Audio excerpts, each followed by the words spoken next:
Bonjour à tous, je suis ravi de vous retrouver dans l'atelier Rexel pour un numéro consacré à la fumisterie.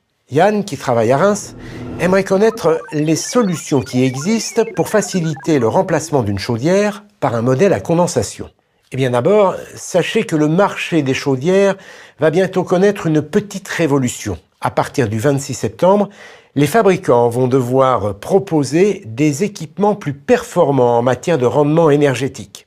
Et aujourd'hui, sur le marché, seules les chaudières à condensation correspondent à ces nouvelles directives. En effet, elles peuvent récupérer une grande partie de l'énergie de la vapeur contenue dans les fumées.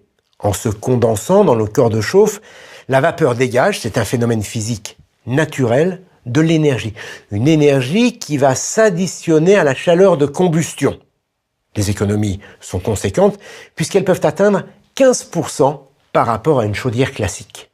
Attention, si vous installez ce type de chaudière, pensez à adapter le conduit d'évacuation. En effet, les fumées qui sont produites contiennent de l'humidité. En plus, ces chaudières sont dites étanches. Cela veut dire que l'air nécessaire à la combustion est prélevé à l'extérieur de l'habitation et non pas dans le local où est installée la chaudière.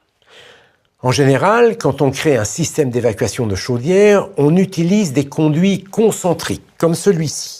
Il assure une double fonction, l'évacuation des fumées par le conduit central et l'arrivée d'air nécessaire à la combustion au niveau de l'espace annulaire.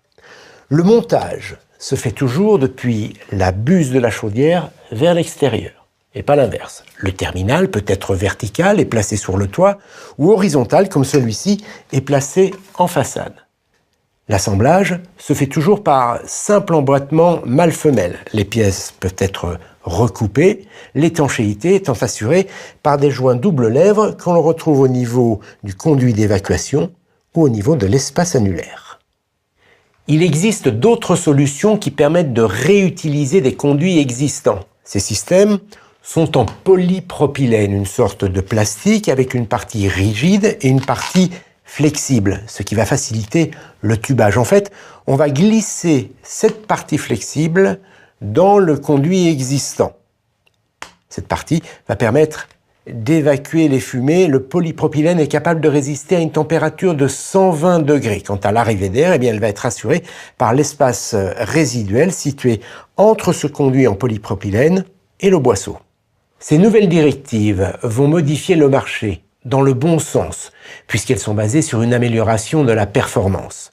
En anticipant ces changements et en vous familiarisant avec les solutions qui existent, bien évidemment, vous allez vous faciliter la tâche. À très bientôt dans l'atelier Rexel.